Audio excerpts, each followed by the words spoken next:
Good day. Welcome to the Cory Morgan Show. This is my weekly playground with the Western Standard where I'll rant, rave, turn your ear, talk about issues for a period of time and, solve some of the world's problems.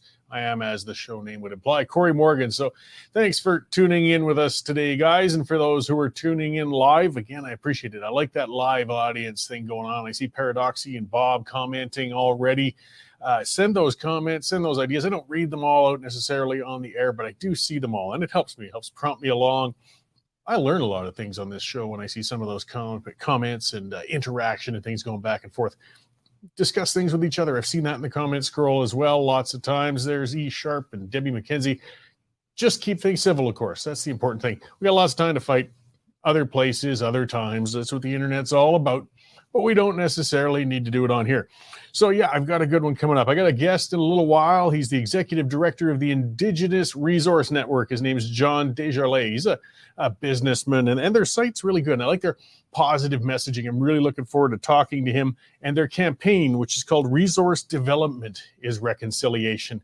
Quite different than what we typically have been hearing about what is or isn't reconciliation and things such as that. So that'll be a good chat as well. Lots of news. I'll check in with Dave in a little while and see what's going on. Karen Mitchell saying happy news today. I don't know. There's all kinds of news going on. You can decide whether it's happy or not. I'm going to start with my opening monologue, though, on something that's not terribly controversial. I want to ask, why aren't the unvaccinated dying? Yeah, I know, a little bit loaded, but it's worth asking, In the last 6 months, 94% of Canadians didn't bother getting COVID-19 boosters. Now, remember, we've been told over and over, we have to get these boosters every 6 months or this is coming back. Well, only 6% of Canadians have bothered to do that.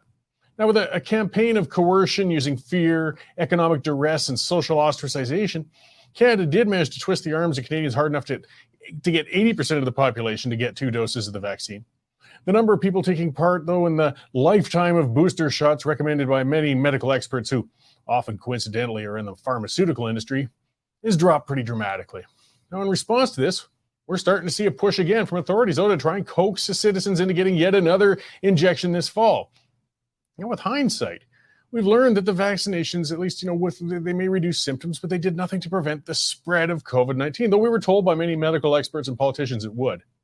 The entire basis of locking unvaccinated people from business establishments, schools, social gatherings, and travel was on the false premise that vaccine prevents transmission. Another thing we know now, too, is while COVID-19 is a serious virus, it presents little serious risk to young, healthy people. Children are virtually immune to COVID-19, and adults rarely experience anything worse than flu-like symptoms from the virus if they feel any symptoms whatsoever, unless, of course, they had a few comorbidities, which includes advanced age. There was never a need to coerce young, healthy people into vaccinations and boosters, and there still isn't now, unless you're in the business of selling vaccines, of course. This isn't opinion. This is just medical and statistical reality. When it was found that people weren't cooperating and getting boosters every 6 months, as they were told, the fear campaign was ramped up, though. We were told COVID-19's always going to be with us, and if we don't all get boosters, hospitals will surely be overwhelmed, and the bodies will pile up in the seats as the virus would resurge. Well, the resurgence of COVID-19 never happened, and it won't. Vulnerable people have been vaccinated, probably a good idea. And despite the dire warnings from the experts, the unvaccinated haven't been decimated by the infection. I know most of us just want to leave the pandemic experience and misery in the rearview mirror. It dominated our lives for years, and we just don't want to relive it. Like it or not, though, we can't let the doomsaying henny pennies off the hook for what they did to us all.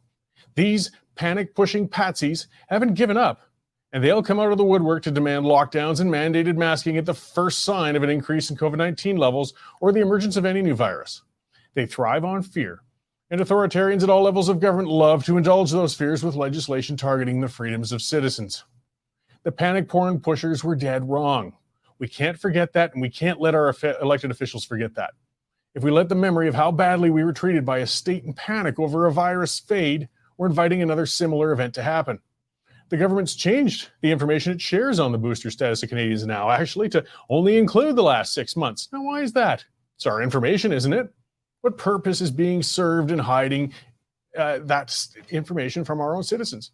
The reason, of course, is they don't want to know, they don't want us to know just how dismal their own numbers are. They don't want people to see just how few citizens are falling for the lifetime of boosters recommendation. Again, guys, 6%, that's nothing to brag about. If indeed those things were preventing things, we should be overrun by infections.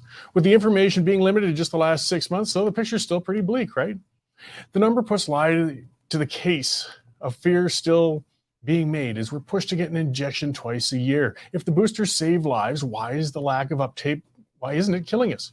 COVID-19 is still around. The virus is endemic and it's still seriously harming vulnerable people with comorbidities. It's still infecting healthy people, though they often don't even feel the symptoms if it's just a flu. If the motivation for pushing boosters on citizens isn't based on health, though, must be financial. What better market could a drug manufacturer possibly hope for than a populace coerced by a government into taking your product?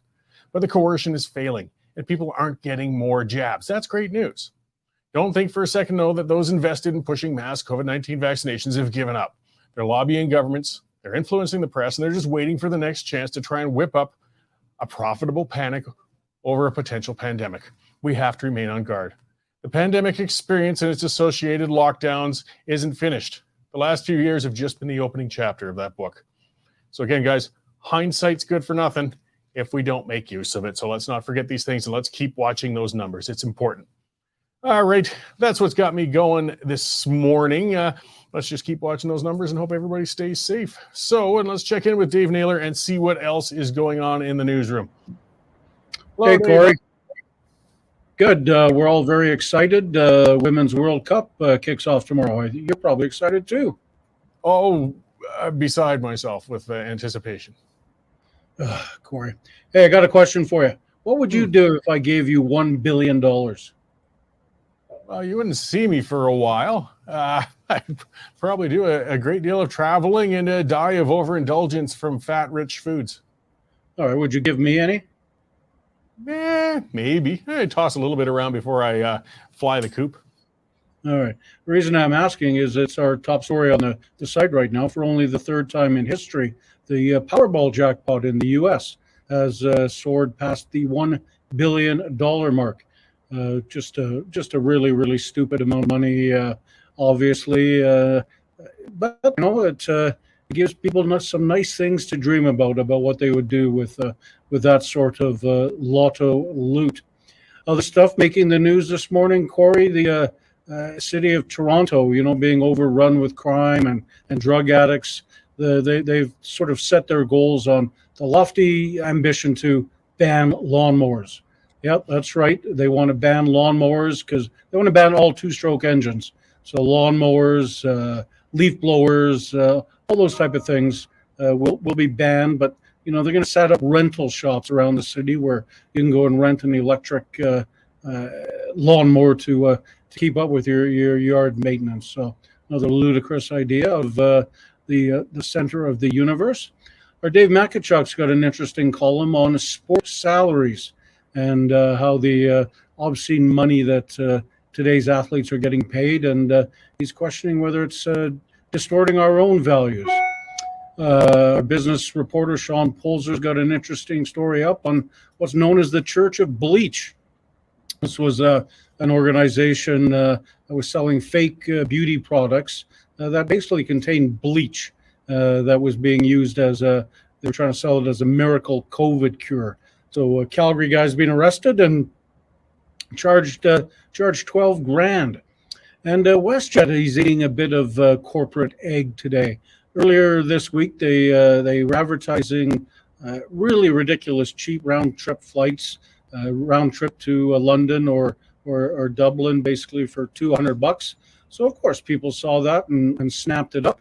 But WestJet says it was the problem with a third party, and they're not going to honor the fares. So I'm sure they've upset a lot of angry travelers there. The Cory, a great story I'm just about to put up. The government of Alberta, as you know, they auction off a lot of their surplus goods, and they've now got a surplus human-sized Donair suit that you can buy, Cory. Right now, the top bid is $1,000. So, you know, if you and Jane wanted to add some excitement to your estate out in Pritis, I think a Donair suit would be the way to do it. Well, we got an anniversary coming up. I'll have to keep that in mind. You know, I don't see how she could possibly resist me if I showed up dressed in nothing but a Donair suit. No, exactly. You'd be very tasty. Right on. Well, I'm glad to see our government is shedding itself of some of their less needed possessions. I can't imagine what they were using it for in the first place, but I'm sure the story will explain all. You bet. All right. Well, thanks, Dave. Lots on the go. I'll let you get back to rounding up your herd of reporters and keeping those stories coming. Yahoo. All right.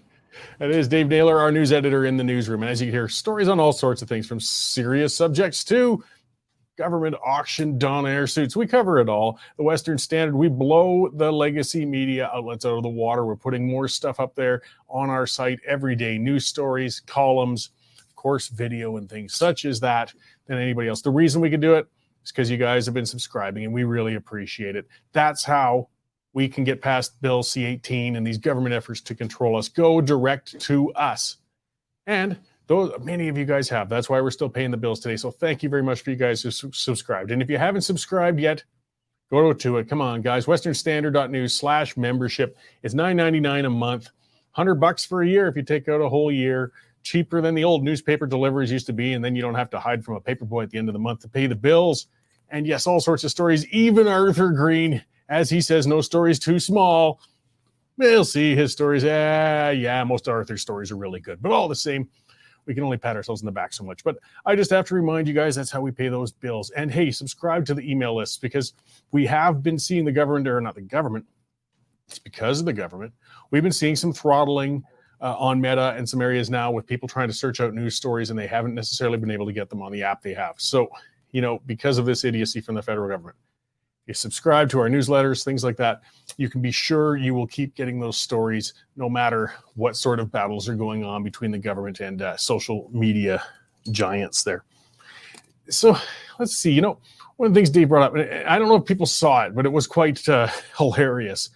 Credit due to a cameraman with CTV. I hope he's still there. You might have seen the video going around. He basically, somebody from Toronto, it was from a transportation authority of some sort, but she was saying that they've got all these delayed flights under control and they fixed the issues and everything's great and everybody's happy. And she's doing this presser at an airport in Toronto. And in the background, though, there's the flight schedule. You know, in an airport, you get the digital screen with all that, and the camera pans up. I think the cameraman said to himself, I'm just reading in, I can't stomach any more of this BS out of this woman, because he raises the camera up and you see dozens and dozens of flights, and they're all delayed and canceled all over the place. Just canceled.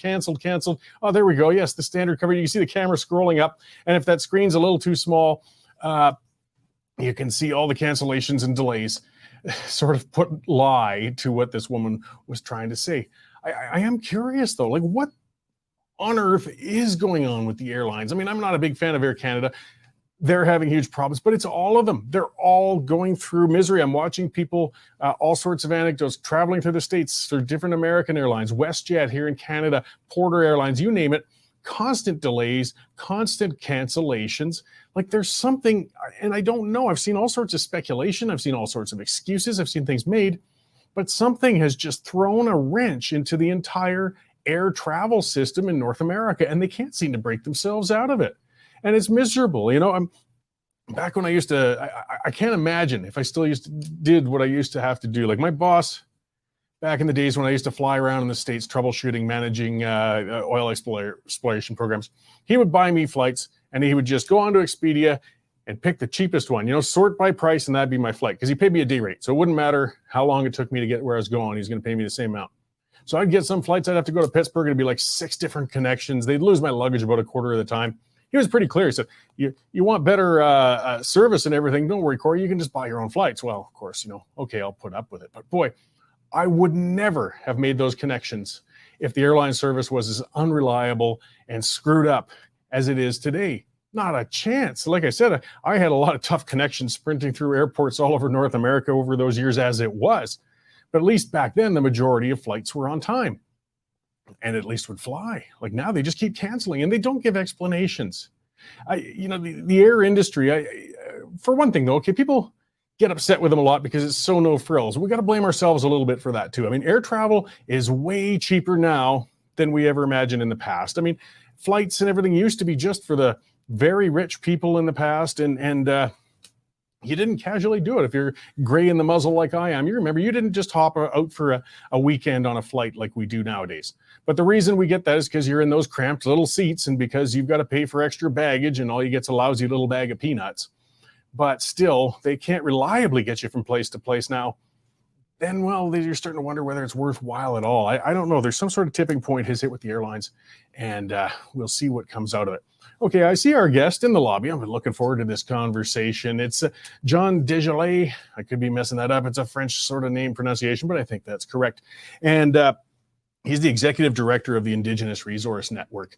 And I've been looking forward to talking to him about their campaign on resource development is reconciliation. It just sounds quite contrary to a lot of campaigns we hear on these kinds of issues. So thank you very much for joining us today, John. We really appreciate it. It's my absolute pleasure, Cory. I'm super excited to be here and talk about what we're doing. Great. Yeah. And I mean, what caught my eye with that, and I mean, your site is fantastic, and we'll go into a little of that in a little while too, just in general with the stories from people and things like that. But just a positive messaging outlook. It's just saying, you know what, don't listen to all the other things. If we want reconciliation, let's develop resources. Let's get people prosperous and have them living happily in their communities out there. And it seems like it's simple common sense, but not enough people are saying that sort of thing. No, absolutely. Yeah. And that's one of the reasons why we stood up the network. But yeah, reconciliation. How do we achieve reconciliation? How do we look at resource development from an abundance mindset in terms of prosperity for all, sharing in the risks, but also sharing in the resources and the rewards, from an equitable perspective, and how that's facilitating, community engagement and self-determination. And so there's so many exciting things happening that are positive for all of Canada and Canadians and the industry. So we're really excited to talk about that and to, further understand it, but also celebrate what's happening and why that's important for communities and Canada. Well, it's in a large number of Indigenous communities, of course, are in isolated areas relative to our population centers. And if it isn't resource development to help them become independent, there isn't necessarily a lot there. But I mean, it runs contrary to some people make it sound as if the discussion too, as if everybody in the Indigenous community is all on the same page. I mean, there's multiple points of view on how much development should happen or who and where, and you should be allowed to have that open discussion. Absolutely. Yeah. And we built the network off a poll that found that, predominantly Indigenous people and communities are in favor of resource development. And some of the consistencies are, in favor of good, meaningful development, sustainable development, which aligns with the goals of Canada, our government and industry. And, there's incredible sentiment there in terms of let's do this together and share in that prosperity. Yeah, well, and nobody's got a better interest in sustainable and responsible development than the people who live in the area. I mean, you could support the development of a pipeline because if you're there to watch you make sure that you minimize impact, you're not going to go out there and make more of a mess than you have to. Again, but we're not hearing that messaging a lot from the communities. They seem to focus on the activists who oppose, unfortunately, in the media rather than the people who are interested in developing. Yeah, absolutely. And so, again, one of the reasons we think we're important to this conversation is to, I think challenge that sensationalization of Indigenous sentiment in resource development and activism and has really certainly, I think been the predominant voice. But we and so many other groups and communities are here to say that it's not the representative voice. It doesn't represent the majority and doesn't represent by and far largely the sentiment in terms of being involved in moving the development forward. And in line with what you just said, absolutely, Indigenous people are here to influence and assert through ownership, greater sustainability in terms of design, in terms of construction, in terms of operation, because you're absolutely right. Communities bear considerable environmental risk with resource development, understand that. And the conversation changes when we're in a position to be able to influence the development in a way that ensures the protection of that environment and the culture and ceremony that surrounds the development in the land and the land use. Yeah, and something that's changed, I think, as well, has been some of the attitudes from industry, and perhaps it's from like proactive business people like yourself speaking out. I was in the oil industry way back, 30 years ago and such, and we'd work in areas with Indigenous communities. But to be honest, usually at best, okay, well, we'll cut a check to the local community or something like that, or maybe hire a few folks, and then we'll move on. But now companies are often seeking actual partnerships, not tokenism. They want participation with the local community so that there's an investment and it's longer term. And that can certainly have a lot more positive longer term outcomes then. Yeah, absolutely, it does. And so, historically, communities were seen as maybe even potentially risk or stakeholders as part of the process, as part of the development process. But the sentiment is changing and changing at a rate that is exciting, especially over the last 5-10 years. Yes, jurisprudence says that Indigenous people have more rights and more obligation for consultation, but industry is even moving past that and saying no, it's just really good business to partner, to work with communities on a meaningful, equitable level in terms of understanding and sharing some of the challenges, the risks, the financing, but even the partnerships. If that's not possible, looking for sustainable development as opposed to just managing communities and their expectations, but looking for what are the outcomes? How do we ensure that even ultimately the lives of Indigenous people are better once this development moves on, that they've built enough capacity, sustainable development, that they can diversify into different economies, and industries are asking those questions, government are asking those things, and starting to develop policies and procurement and relationships where that's an accountability and a deliverable. And it's exciting how that's changing. And a lot of people involved in the industry think we don't talk about that enough. We don't celebrate that. We don't reward that type of sentiment and attitude, because that's the sentiment and attitude that builds partnership and relationship, that ensures there's a lasting and a deep impact to these relationships and partnerships. Well, yeah, and having skilled participants, I mean, it's an asset in any industry. And if they're close to where you're working, you can't beat that. I mean, even just on a dollars and cents business case, it makes sense to train up people and get them invested and wanting to be a part of the project. And you have a great local resource of people to help with those things. It's unfortunate. Like I worked in the Arctic for a number of years back when it was thought that the Mackenzie Valley pipeline was still going to happen. And there was a lot of investment, though, up there in the college up that way, and training people from everything from production accounting to welding, in anticipation. And that didn't happen. But those are still skills that the industry brought to people up there that they wouldn't have been able to get otherwise. And as I said, they could diversify some of those skills they could take out into other industries, even if the pipeline didn't make it. And I imagine these sorts of developments in other communities can lead to that sort of broadening, I guess, of enterprise and skills. Absolutely. It's really exciting to be part of conversations where industry is kind of moving past just the business need, the project need, and realizing, yes, there's a considerable value in investing in these skills, in the education, life skills, and achieving, measures or means of socioeconomic reconciliation. So getting people much more engaged in terms of their opportunities, diversifying skill sets so they can do all sorts of things. And these investments are happening, and industry is far less, I think, I don't know, but disappointed, but they're far less understanding that, yes, this is how you do business. We're going to train people from a more altruistic perspective in terms of its greater impact to economy and industry, but ultimately, if it serves the business needs, that's wonderful as well too. And there's people that can do these things, and they can transfer those skills to other areas, other resource development, other economies, administration, leadership. All those skills certainly transcend specific industries, and they're certainly applicable. And so, it's really exciting what's happening. Yeah, and your group is giving a platform to different engaged voices throughout the community in general to give that different perspective. I see a piece by Chief Crystal Smith on saying First Nations want an energy future, not eco-colonialism. A bit of a loaded title, but we see the colonialism word thrown out in opposition to development all the time, and then this is kind of turning it around. Well, hang on, you foreign anti-industry groups aren't necessarily looking out for the local people's interest as well. It's sort of a different sort of patronizing colonialism going on out there.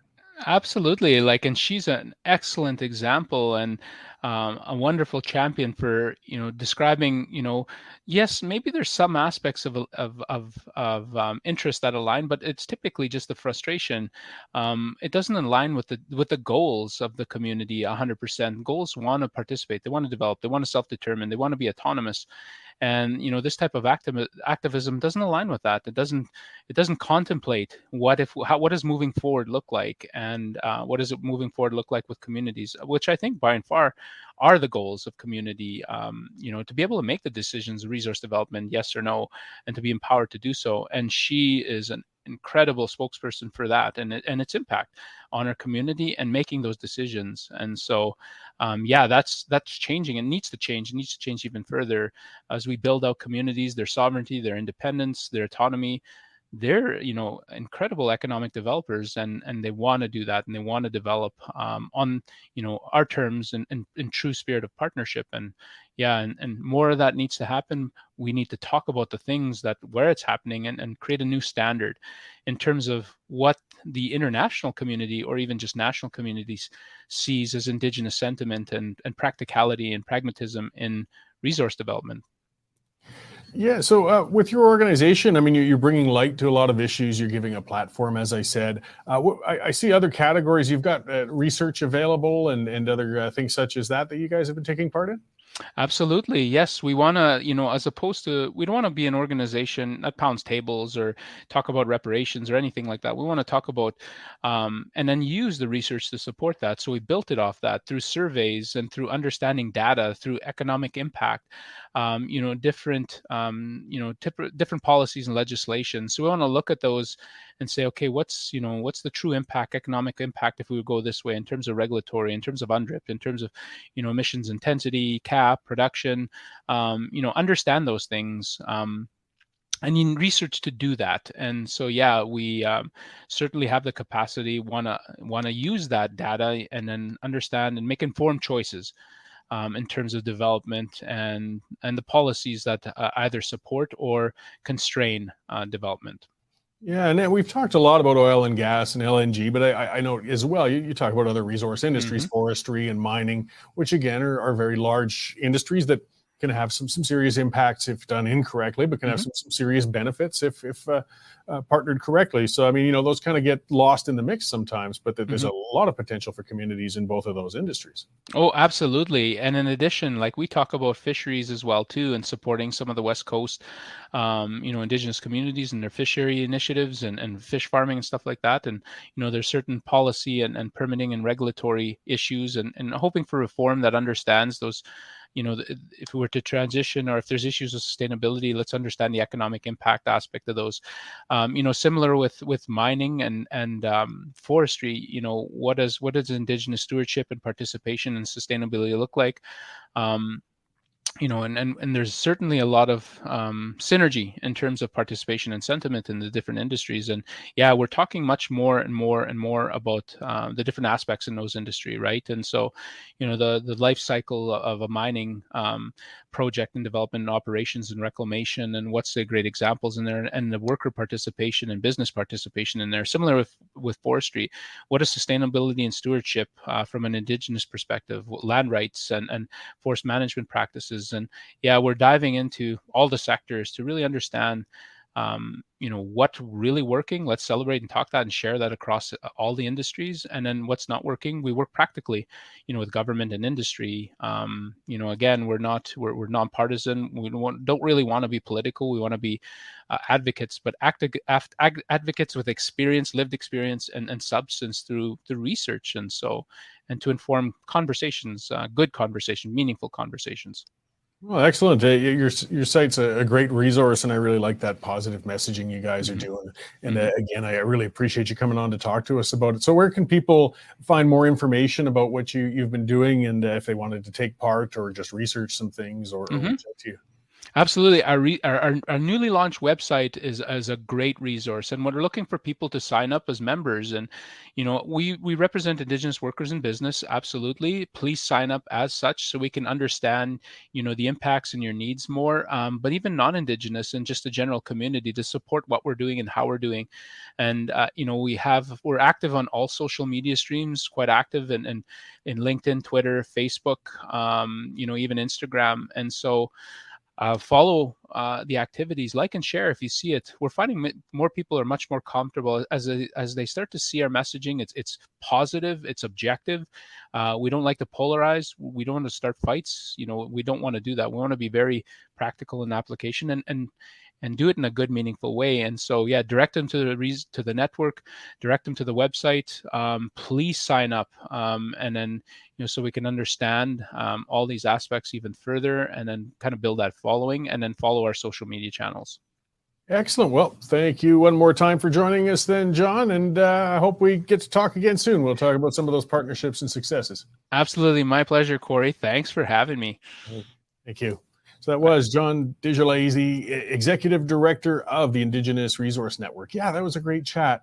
And like I said, just talking about things positively, there are different points of view. And I like how he's staying out of the partisanship. Hey, I'm as partisan as they get. I make my noise, I make my racket. That's my job.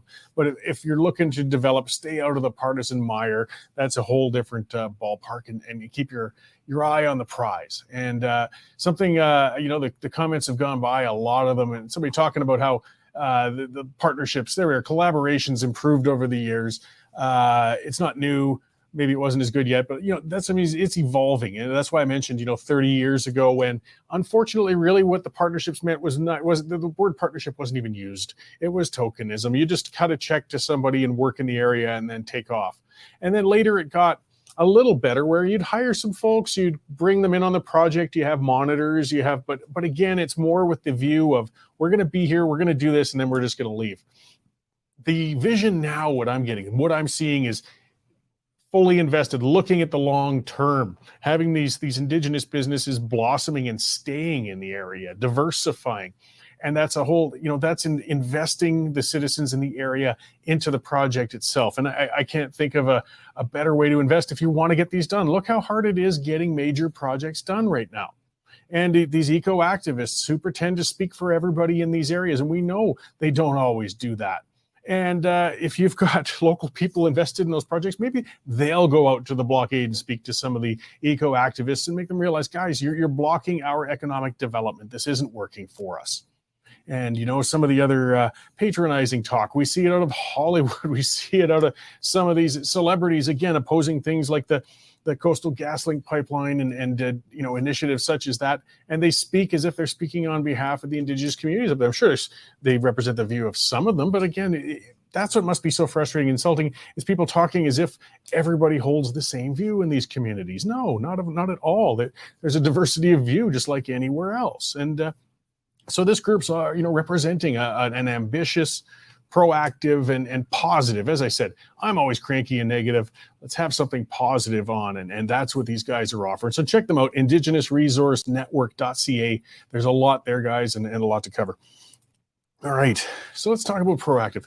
Something that I'm going to turn the page a little. I'm going to talk about what Dave brought up with the Toronto banning two-stroke engines, lawnmowers, who knows what else, weed whackers, I imagine, chainsaws. I couldn't imagine working in the bush with an electric chainsaw. I don't think that's going to be that great.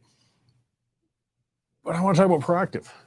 I've got a beat up old lawnmower home. I got an acreage. Okay, a plug-in electric mower. Yeah, it's just not going to happen on my place. I like the push behind mower because I got a lot of rolling little spots to get into, and a ride-on mower would be difficult and next to useless for me. And I can use the exercise. But when that old thing dies, I'm probably going to buy one of those rechargeable electric lawnmowers. Not because the government's mandating it for me, though, and not because, they're going to ban my type of lawnmower in my area. I'm in an acreage. We're not there yet. But it's because it looks practical, and the prices have gotten reasonable, and the charge times of these things has gotten to the point where, I think that'll work for me. But that's the only way to change people's behaviors, not through banning the use of things. You've got to come up with a product that's better than the last one first. then people will switch. The same with the leaf blowers. I've got one of those leaf blowers, and some of the baloney that's come from the environmentalists when it came to that, there was some crap, and they published that crap. And I called them out. Not enough people did, but some did, where they said, I believe it was like one tank from a gas leaf blower gives the equivalent of greenhouse gases out of a Ford F-150 driving from California to Alaska. Where do you guys come up with that garbage? What, 2 liters of fuel somehow makes as much emissions as a pickup truck that would have burned hundreds and hundreds of them going all the way to Alaska? That's ridiculous. It's obscene, but that's the crap these guys put out there. Leaf blowers are loud. They're dusty. They make a mess. But they've got a use. They got to use for landscapers. They get some people clear snow with them, things like that. Once the electric ones get better, companies and individuals will switch. Just leave it alone. Don't ban them. Don't make the ones they have already useless, and illegal. Boy, contraband leaf blowers. What a world we're getting into. But that's what we're at. So Toronto's just, no, we're going to move. And we're going to ban these things because Toronto's not crappy enough, right? Let them have them. I mean, they've got, Olivia Chow is their mayor now, and Justin Trudeau's been doing little cartwheels. He's really happy about working together on her, with her, on turning Toronto into the woke paradise he envisions. Maybe it's just time to accelerate the deterioration. Let's stop trying to put the fires out and start maybe adding a little more fuel to them then. And maybe that's what it's got to take. We got to bottom out. It's got to get worse before it can get better. Look at this crap. Here's one of the stories out. The budget officer, and it doesn't seem to matter with the budget officer. This is credit where due in this office. The budget officer seems to be, parliamentary budget officers, being pretty independent and runs scathing reports on the government because, of course, the government's budget and finances are just a catastrophe. But looking in this, wants the fine print on the subsidies given to Volkswagen and Stellantis for these battery factories. And that was a story in the Standard recently too, that the cost, that the subsidies that are going into these battery factories are going to be more than the entire auto manufacturing sector in Canada generates in a year. That's just the subsidies for these batteries. It's insane. And the parliamentary budget officer saying, I require this information and I'm entitled to free and timely access. So it sounds like it's already getting difficulty getting the information. The government's already covering up their own crap. Of course, once they threw those subsidies into it, the price went up just almost immediately afterwards. They blew their budget before the budget got out of the gates. So, yeah, we got a boondoggle of epic proportions that's going to come from these battery factories. I promise you that. It's going to be a disaster. Again, if it's feasible, it will come. Battery technology has gotten a lot better. That's why we got those battery-powered bikes, battery assist that people take around. And you've even got stubborn guys like me saying he's going to get a battery lawnmower when his gas one gives out. But you got to give it time. You can't force it. And that's what the government's trying to do under Trudeau and his insane obsession with climate change is trying to do with this battery crap. It's going to be just money poured into a black hole. And I assure you, within 10 years, these things are going to be closed. And as E. Sharp, one of the commenters, saying that these battery plants won't produce the jobs that the government says it will either. No, it won't. And somebody calculated it out. I think it was the Taxpayers Federation or something like that. But the jobs are going to work out to something like $5 million a job. Come on, you guys. If the goal is job creation, that's a really terrible number on doing it. Let's talk about some more government idiocy. There's never a short supply for me to go on. Yes, this isn't surprising because I've pointed this out online a lot because I like rubbing their noses in it a bit. The government looks like they're going to censor Tommy Douglas. Yes, they've noticed. This has always been there. It's always been in the wide open, but the left likes to quietly not talk about it. Yes, he's the NDP founder. I mean, it was the CCF when he founded it, but that's that Prairie Socialist Party. He was a Saskatchewan premier, but he also was a strong supporter of eugenics. And yes, that's the policy of sterilizing what people would see as the undesirables and such. And Tommy Douglas talked about how we should sterilize people with a low mental rating and, moral standards below normal who were delinquent. He was talking about he talked about unwed mothers being, how they're so subject to social disease and referred to them as if being prostitutes. Now, those are views he held in the 30s, and those were the views of the times. But the cancel crowd doesn't care. But now they're starting to cancel their own. Now they're starting to get after their own. Tommy Douglas, Saint Tommy Douglas. He's the man that the CBC said was the greatest Canadian of all time. If you remember that game show crap they did some years ago on our dime. Well, it sounds like they're going to cancel him because in the 30s he held some pretty gnarly views that, aren't acceptable today. Maybe when they cancel enough of their own, tear down enough of their own statues, rename enough schools and streets. I know I'm dreaming, but I'd like to think maybe they'll realize just how damn stupid they are. Probably not, though. Probably not. We'll just keep erasing history, keep pretending that everybody is evil, everybody's nasty, and just shutting down everything when we can. Let's see it was mentioned earlier today with the port workers strike. It's on again.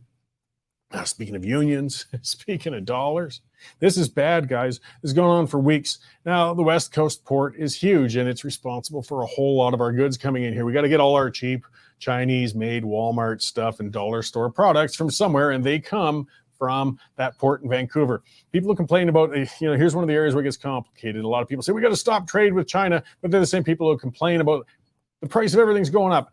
We do have a complicated, difficult thing to deal with here because yes, we could get out of it, but the mom and pop manufacturers and stores on the corners aren't going to be able to give you those sorts of consumer products that the Chinese manufacturers do. And we're going to get a bit of a taste of that while all of these products get bound up on the West Coast port right now. But we got to start rethinking what these ports are. Canada, I believe there was a listing of like hundreds and hundreds of ports around the world, and the West Coast port in Vancouver was like the second to last in efficiency. It's terrible. It's terrible. It's slow. It's expensive. And of course, everything that goes through there with it being inefficient adds to the cost of your consumer product down the line. And what's part of the problem? It's the bloody union. It's outright the union, guys. And this union of longshoremen, I always like those cool little blue beanies they'd wear traditionally. I used to wear those in the oil field, but aside from that, they're good for nothing. Guys, they're forklift operators, they're warehouse managers. And they're making $130,000 a year on average each, and they've got the gall to strike. And then when a settlement was actually reached, the union bypassed its own members, said, no, that's not good enough, go back out onto the picket line. But you see, it's not just the dollar and cents they're protesting against. That's not just what they're striking against. They're striking against automation. Yeah, think about that. This is like the old milkman who used to have the horse and wagon delivering your milk, trying to ban the advent of gasoline vehicles coming and putting them out of business. It doesn't work. You can't fight automation, advancement, and development forever. And it's going to cost the whole country, not just in this strike, but in their managing to hinder the natural evolution of that port. Keep that port down in the bottom 2 or 3 in efficiency around the world. And as they do that, we will pay a premium on everything we bring into this country or everything we export. Can't forget that either. There's a lot of products trying to get out, and they're getting backed up. And that harms the industries that are trying to export. This is serious, serious stuff. It sounds like even the liberals realize this. Good old Seamus O'Regan, not our brightest star on Parliament Hill there, but he's talking tough because they realize we've got to get this going. And that's going to be interesting too. So Jagmeet Singh, of course, he's been in bed with the Trudeau government for quite some time now, shoring them up, holding them up, keeping them in their position. But he's also, of course, very heavily funded and tied with organized labor. Now, if Trudeau brings in, and I suspect he's going to, they have to. The economic cost is too high. The impasse has gone on too long. They're going to legislate these guys back to work. They're going to say that's enough. Reagan already said it's an illegal strike. But what's old Jaggy going to do? What you going to do, Jagmeet? He's just getting weaker and weaker every time he props up the Trudeau government. It's similar to with the Chinese interference issue and everything. Singh will stand there and talk about how bad it is and how bad those Trudeaus have been, or those liberals and the Trudeaus. But he won't do anything about it. He's the linchpin, guys. He's the one holding them up. That government can be taken down or at least taken to task anytime if Jagmeet Singh could find his courage, find his principles, and actually be a leader for the first time in his life. But we'll see if this is going to be enough. When the government turns on your precious organized labor, when the government you're shoring up, when the man who's the prime minister who you cuddle to sleep every night is forcing those workers back onto the docks, are you still going to support them, Mr. Singh? Are you still going to get behind them? I got a feeling those union dollar donations might start drying up a little, might they? But I mean, this is going to cost, I mean, who knows what the numbers, but they're talking about some of the backlog building up on the West Coast now, taking into October to get out to us. And we've got these discussions. Everybody's worked up about cost of living. I mean, they're celebrating, hey, look, we've hiked interest rates enough and we've pounded the economy hard enough that inflation slowed down. Good. On everything except food. Food's still shooting through the roof. Well, again, that ties into a whole lot of things, and supply chains are part of them. Unions are a part of it, getting it to the port, or of course, I won't go down that rabbit hole today, but supply management, one of my favorite things I like to beat on, is costing you all. Is the government ever seriously going to take on our cost of living problems? Are they ever really going to worry about the price of our foods? I don't know. You know, Justin Trudeau, I mean, how far a supply chain to him is walking into the kitchen at night and pouring his own bowl of cereal once rather than having the chef do it because they're in bed already. He doesn't understand what the challenges are for people on a budget, and he doesn't understand how the food gets from the farm to his table after his chef has prepared it for him. So, yeah, I don't hold a hell of a lot of hope that he's going to make it better anytime in the near future. All right, let's talk about somebody who does know about supply chains and does know about how the food comes from the farms and gets on your table, and that is Jim Buzicum of the marketplace there. He's going to tell us about what's going on out there. Hi, Jim. How you doing? Hey, good, Cory. How are you doing? Very good. Glad to have you in today. I just wanted to get a rant out of my system on some of these things, but that's just more on the consumer level. You represent the producer level, and there's quite a bit going on out there.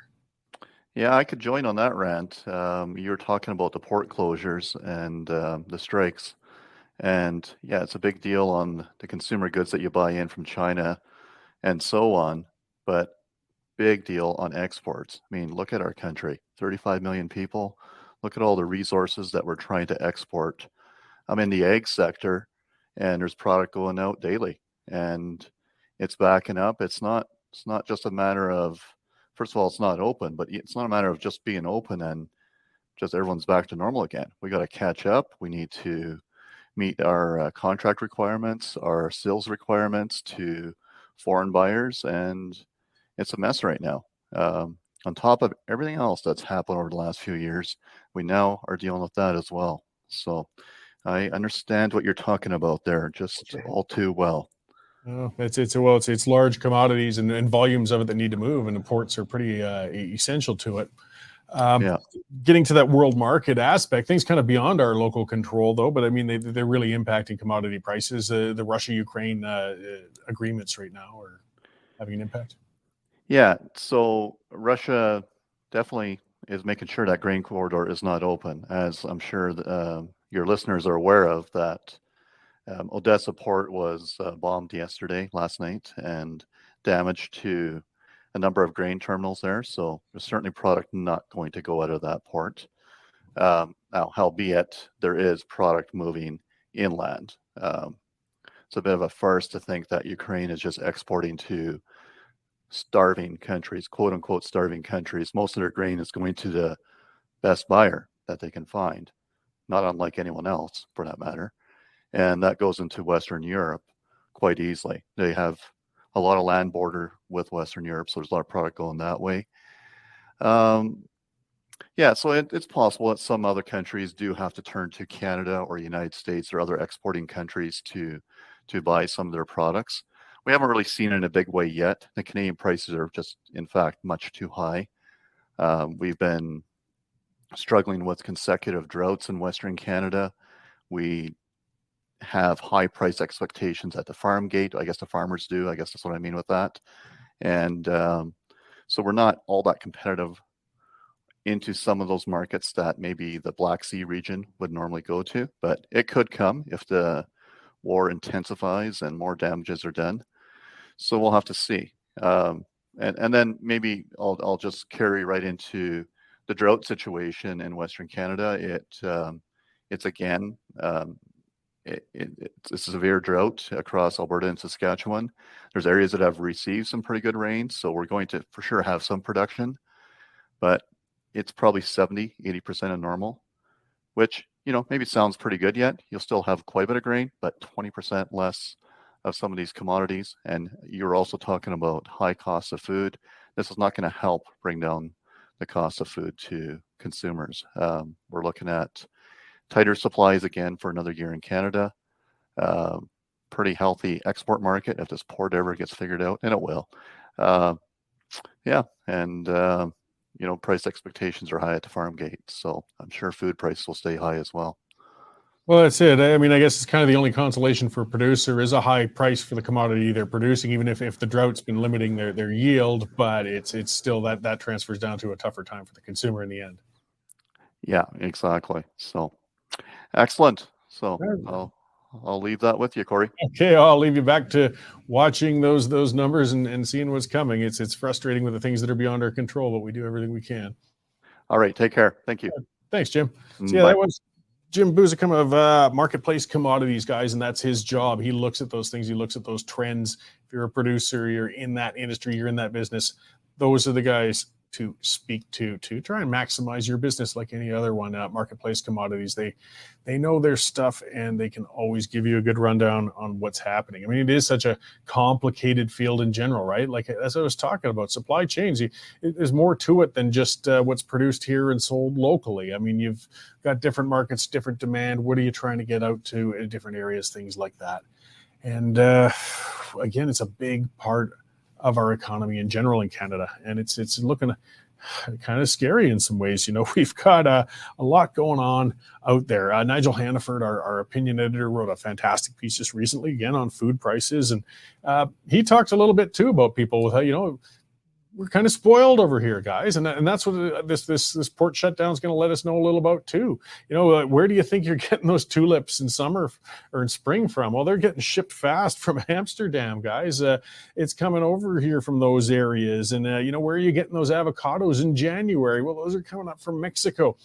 And if you really are an environmentalist, you might want to start looking at eating a little more locally, but that doesn't seem to have stopped the left when they want their avocado toast. But when the price of the avocado quadruples, then they start to reevaluate where their source of food's coming from. Then that reality check sort of starts to land home, and people start to thinking about these things. And we've got a lot to think about, guys. I'll finish with the other, because it's going to tie into next week. I believe I've got Shane Wenzel on. He's with Shane Homes. He's a home builder. And we've got immigration targets. This discussion's happened a lot. The government wants to bring in 500,000 immigrants a year. Now, what we've got going on right now is a pyramid scheme, kind of. We've got people aging. We're demanding more and more from the system, pensions, healthcare, all of these things. Meanwhile, the younger demographic is getting smaller as a percentage goes. So the way the government's been filling that is bringing in loads and loads of immigrants to work and keep contributing into the system to keep that pyramid growing. And I mean, it's good. We need it. We've got a labor shortage. There's fantastic skilled immigrants coming from all over. It's good for our economy. It's good for all of us. But we have to have somewhere to put them when they get here. Our housing is not nearly keeping up with the targets on how many people they want to bring in. This is just math. It isn't an opinion on whether having more immigrants or less is a good thing or a bad thing. It's just saying they need somewhere to live. We're a winter country. What do you expect these people to do when they get here? So I'm going to talk to Shane Wenzel, because part of the problem is our governments are in the way, and they slow and they hinder and they regulate to death the development and construction of new homes. If we're going to build new homes fast and safely and affordably, we really have to reevaluate all of the handicaps we've been putting on developers and builders in building those places. So looking forward to that discussion, because we need to apply a little common sense, because we do need to keep bringing people in, but we also need to make sure that we can house people. And plus the people living here right now, with the cost of living and rents and homes is way through the roof. And the only way to solve that is increasing supply. Again, that's just math. All right, that's all I got this week. Thanks for tuning in, guys. I think that was a good show. It was really good talking to a couple of those folks on those things. So come in next week at this time. We'll have a lot more to cover. And I appreciate you tuning in. I'll see you next week. The current Lethbridge feed grain prices are as follows. Cash barley is steady at $4.35. Feed wheat is also steady at $4.20. And corn is up $5 at $401 per ton. In the milling wheat markets, September Minneapolis futures jumped 59 cents at $7.30, with local hard red spring bid for July movement at $10.50 per bushel. In the oilseeds, nearby canola futures increased $18 at $851.40 per ton, with delivered values for August movement at $19.53 per bushel. In the pulse markets, nearby red lentil prices are trading at 34 cents per pound, and yellow peas remain at $11.50 per bushel. In the cattle markets, August live cattle are lower 57.5 cents at $180.70 per hundredweight. I'm David Lee at Marketplace Commodities, accurate real-time marketing information and pricing options. Canadian Shooting Sports Association. Without the CSSA, our gun rights would have been taken long ago. These guys are on the front lines helping to draft smart and intelligent firearms regulations and legislation in Canada, and more importantly, educating the public about how we keep guns out of the hands of the wrong people. We've become a member. It's absolutely worth every penny.